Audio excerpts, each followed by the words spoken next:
If you want to begin to really enjoy a happy, successful, healthy life, you've got to be willing to go against the tide. You've got to be willing to harness your will and say, in spite of this, I'm in control here. I'm not going to let this get me down. I'm not going to let this destroy me. It doesn't matter about what happens to you. What matters is, what are you going to do about it? What are you going to do now, Les? How long are you going to tell everybody at the bus stop and anybody who would stand and listen to you? How long are you going to repeat the same thing over and over and over and over and over again? How many times do we have to hear that? Don't go around telling people what your story is. Everybody has a story. 80% don't care and 20% glad it's you. You can permit it to let it hold you down, or you can decide, I'm not going to let that happen to me. I'm bigger than this. Make a declaration to yourself. Declare all-out war that you're going to get out of this rut. I don't care how good you are. I don't care how talented you are. I don't care how much you work on yourself. There are some times when things aren't going to go right. They just are not going to go right. There are times when anything that can happen will happen. The challenges of life. How do we get stuck? Your mind is, you know, when you go into a service station to get gas, you don't go in there and just start pumping. When you push the lever up, it clears the previous bill. By the same token, if you want to begin to move, you've got to clear your mind of all the unnecessary luggage and baggage that's weighing us down. I couldn't move, I couldn't think about what am I going to do. You're going to have people to do things to you. Things are going to happen to you. And the most important thing to do is to harness your will and let it go and move so you can grow, so you can get on with your life. Sometimes your life will be in a slump, just like sports. Some of the best shooters can't hit baskets different times in games. They get in a slump. Do they sit on the sideline and say, you know, I just didn't hit a basket today? No, they continue to execute. I suggest to you that if you are facing a challenge, don't stop. Stay busy. Work your plan. Continue to do those things that you know that work for you after you have evaluated yourself in the situation. Continue to move. Stay busy, stay busy, stay busy. You're on the free throw line, your team's down by 1, you get to shoot 2 free throws at 0, time on the clock, game 7 of the NBA final. Like, we all dream of that. But then when we get in real life, we want to be punks. We get in real life, we soft. It's like, yo, let the gas go up. I'm gonna make more money. Let the inflation go up. Game 7. Like, this game 7 in life. Let's go. If it was easy, everybody would do it. I don't even want it to be easy. Everybody would get a PhD. If it was easy to get a PhD, then it wouldn't be valuable. So I tell people, like, look at the tragedies and say, yo, you thought well enough for me to come at me? This is what I do. Cut all the lights off if you want to. You're not gonna stop me because you got all the lights. This is where I thrive. And I'm saying, if you're a real human, because we are a little different than some of the other things that were created. We have a will, there's some things that we have. I'm like, activate it. Instead of crying and quitting and giving up, again, we're going to go through pain. Prepare yourself in advance for these situations so that when they come, you have a better chance of controlling those situations and not letting those situations control you. 60%, maybe 80, maybe 90% of my life is gone already. I don't have time. Time is not waiting for me. Time is not my friend. And I'm not talking about your type of time. I'm talking about T-I-M-E. Time don't like nobody. Time hate all of us. Time is trying to stay away from us. You think I'm gonna waste the rest of the time that I got to be operating out here, crying and complaining, blaming somebody? No. So what I'm complaining about? By the time you have children, by the time you have made a way for your children, by the time you've paid for your home, you're pushing 60 years old. So life is real short.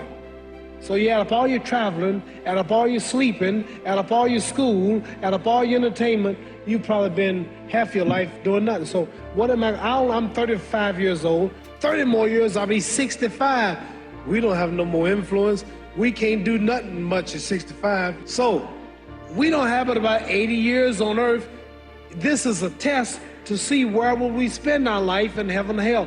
This is not the life now. your real self is inside you, your body gets old. Your hair is leaving you, your bodies get tired, but your soul and your spirit never die. That's gonna live forever. So your body is just housing your soul and spirit. So God is testing us on how we treat each other, how we live. You know how much time and energy people spend? The average person, and I'm just doing a ballpark figure, they spend years and years, maybe a decade, complaining, bitching, and whining, and still nothing changed. I could be using that time to change my life. I could be using that time to embrace the reality of life and the reality of the shit that I've done to put myself. I paid for my ticket. I got on the train. It was many stops that came. I didn't get off at them stops. I went to the final destination of the shit that I was living in. I went through the process of that dumb shit. I grew up. I evolved from that. Now it's time to live.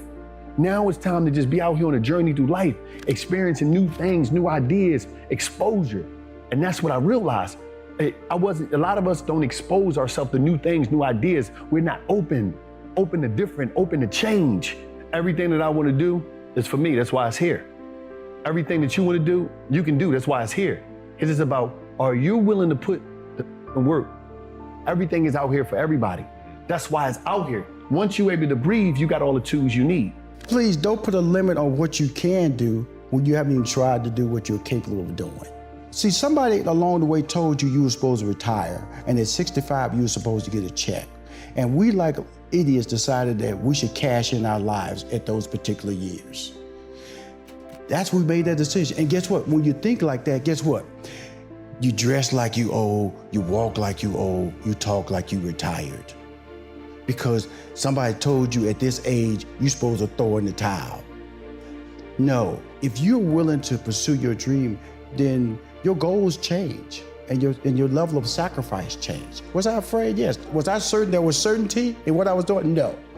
But also in the back of my mind, I'm gonna tell you, I cheated a little bit. I said I could always go back to IBM. I cheated myself. And then finally, after a year, I went, stop cheating yourself. Why was it cheating yourself? Because when you want to do something in your life, you don't put options out there. You don't put a B plan. When you don't know where you're going in life, do not look 4 years down the line. Do not look 2 years or a year. You look next week, next month. You keep your goals short. And that way, as you accomplish those goals, then you can start piling up little trophies or little moments to know that you're actually accomplishing something. You're actually climbing the steps to success. And so I always tell people, shorten your goals, shorten your window, and that's how you find your voice. Most people are staying at jobs or working things, or even marriages or relationships, because they fear change. Can I do better? Can I get a better opportunity? Will somebody hire me? Will somebody date me? Will somebody marry me? Will somebody want my kids that I have? That's a fear, and people don't want to make change. So I don't just take it from just an entrepreneurial standpoint. I take that conversation to the social behavior of people when they don't want to make adjustments because they've already told themselves they can't do it. And when you make adjustments, when you stop yourself first, really is sad. Because let somebody else tell you what you cannot do. But in the process of that, prepare for success. In other words, are you willing to put time in your next move? And a lot of people say things like, I'm not a morning person. I don't really know what that means. I really don't. I have 24 hours in the day. I try to take advantage of every hour. And I have certain rules that I initially tell people on a regular basis. If you want to start living a successful life, start locking into a consistent time that you should get up every day. Don't let it deviate.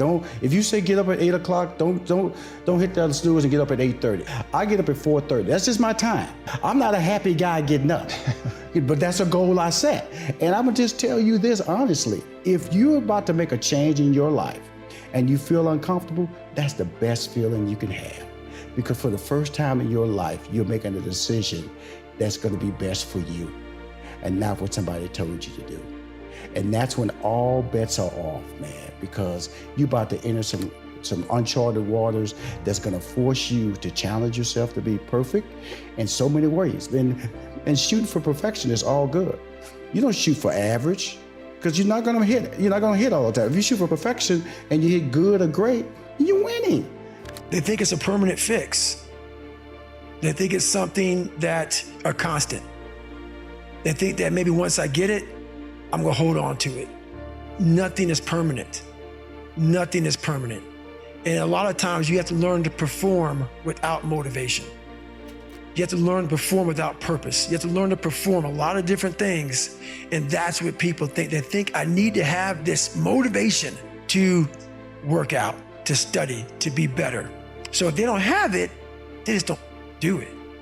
And that's where you fail. You have to learn to train your mind well beyond motivation. If you have motivation, that's great. That's some kindling to the fire. All it takes is a little bit of spark, you can burn a whole forest up. But motivation, you have to learn to exist without it. You have to be your best self when you're least motivated. And that's the tricky part about all that. Motivation is just a word. You have to have these different things in your mind on where you want to go and know that motivation is not going to get me there, because I'm not going to always be motivated. I don't really like those words. Self-help or self-management or self-improvement. I don't really like what those words have come to mean these days, because there's a lot of people out there that are constantly trying to improve themselves by looking for the one change, right? The one change in their life that's gonna make their dreams come true. Now, I'm no guru, and I definitely don't claim to be. I'm just a man. But I will tell you this, it isn't one thing. And it isn't 10 things, and it isn't 100 things. It isn't a quick path, and there are no shortcuts. Meditation won't get you there, and neither will a miracle drug or an organic supplement or some superfood. Getting better isn't a hack or a trick or a one change that you need to make. Getting better is a campaign. It's a campaign. It's a daily, a weekly, it's an hourly fight. An incessant fight that doesn't stop against weakness and against temptation and against laziness. It's a campaign of discipline. It's a campaign of hard work and dedication. It's waking up early and going to bed late and grinding out every second in between. Every single day. So, you want to get better? You want to self-improve?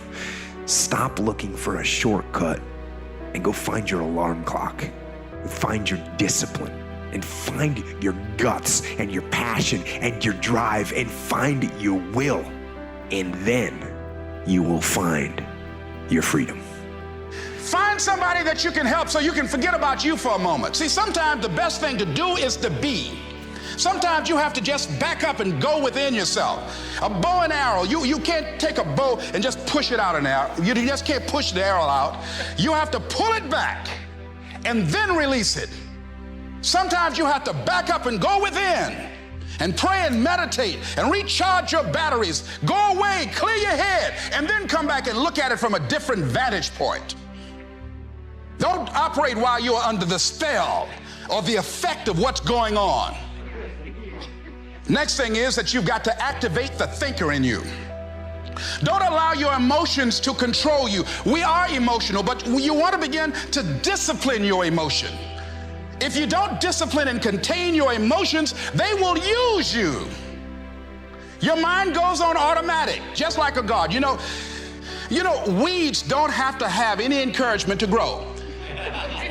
You don't have to water them. They don't have to get sunshine. They don't have to have fertile ground. They will grow through the cracks of a sidewalk. Am I right?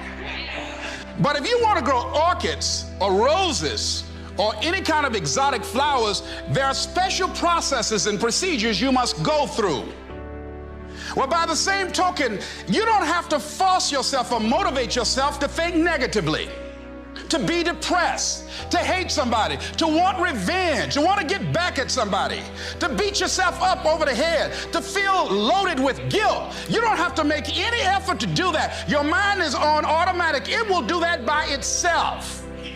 But if you want to begin to move into your own personal greatness, if you want to begin to really enjoy a happy, successful, healthy life, you've got to be willing to go against the tide. You've got to be willing to harness your will and say, in spite of this, I'm in control here.